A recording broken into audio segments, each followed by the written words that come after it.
And what about politics? I don't give a shit. You don't find it a great I really don't care about politics. of Some people material? do. I don't. I think the system is corrupt. Every time I'm walking down the street, somebody's like, hey, vote for so-and-so. I'm like, it's all corrupt. Anarchy is the only way we're going to change anything. Violence. Kill a politician. That's the only way you can change shit. What? Yeah. I mean, obviously you're joking. No. Are you serious? Yeah, voting is not going to make a difference.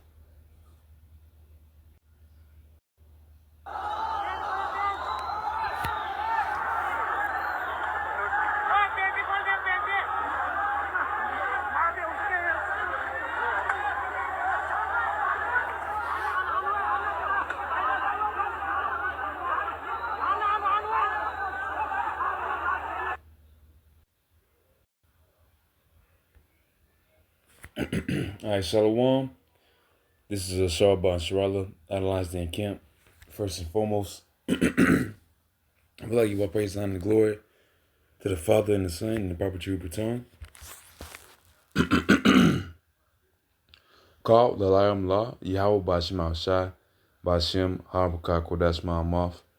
Also, the Bonds elders and apostles of GMS, and the Bonds are elder as well. Aharawan Basharala. Peace and blessings to 1/3, and salutations to those for elect. It's gonna be a quick little lesson going on insurrection and sedition. You know, as you saw, I think I was interviewed about 3 months ago. He was cursing on live air too. See, he said unalive. He said it's bull crap. You know, so this is honestly some of the hearts of the people.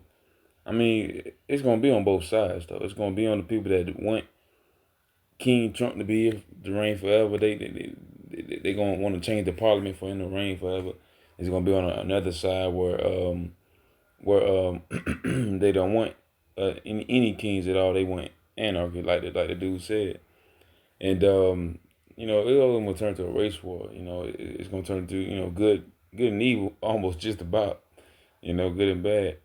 But ultimately, it's gonna turn in madman sparing none sedition, insurrection. They're gonna want to do what that video you saw in Nepal. That's a thing that a lot of brothers spoke on, and that's a video of Nepal people in Nepal rioting and going against their king. I think that was a police or whatever that was just watching.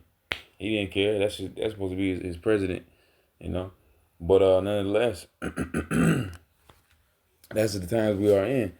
We're in the beginning of Jacob's trouble. We're in the beginning of World War III.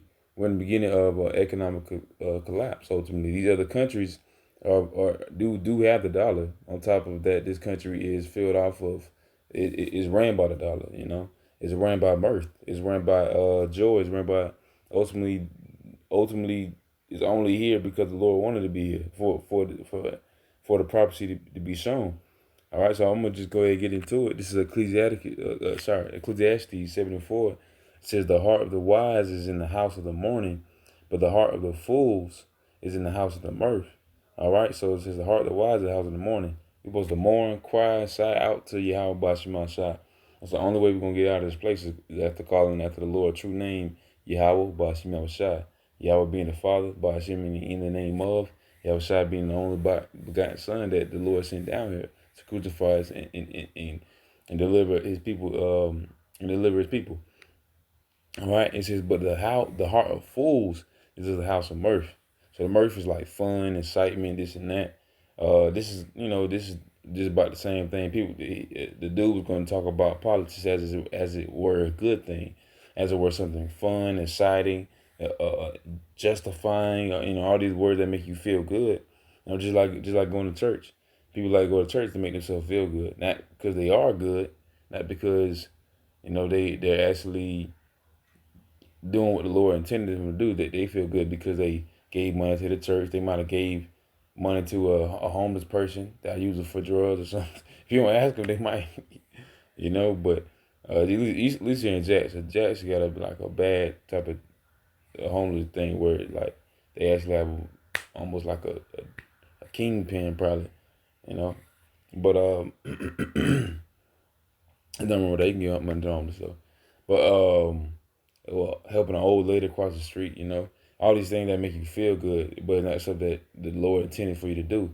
Lord intended for this place to be destroyed by thermonuclear destruction, man. This is Babylon, man. Spiritually Babylon, spiritually Sodom and Egypt, spiritually Rome, man. And it's long overdue for destruction and a good cleansing. All right, so it says, but the heart of the fools is in the house of the mirth. So you're a fool if you believe this place is going to be here forever and all dandy and fun. You're a fool if you think the Lord not coming back, or you're a fool that you think the Lord is coming back with rainbows and ponies. He's coming back.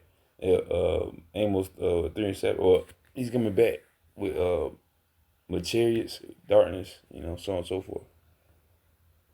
This is Second Ezra chapter. Actually, what I got 16. I'm start at verse 69. It says, 69 says, and they that consent to them shall be. I start at 7. It says, for there shall be in every place in the city a great insurrection upon those that fear the Lord. Insurrection is, going against the government. We get the definition.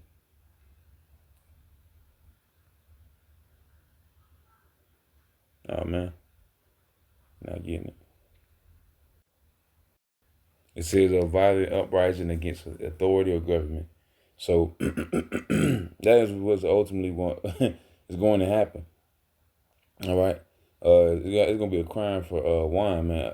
Economic collapse. It has to come to this place. People want freedom, justice. They want money. They want to be able to do this and do that. Of course, you see in like Saudi Arabia or Gaza or whatever in the Middle East. The East. You see that they starving. They scrummaging for food and whatnot. But I mean that's how the Lord gets set up right now for Israel to persecute these heathens. But they're gonna have their place in persecuting Israel and ultimately America. But I do believe Israel is going to have to get a good share of that because it has to be refurbished, eradicated and refurbished. Because them people there is big Satan and little Satan, man. That's what America is. Big Satan, Israel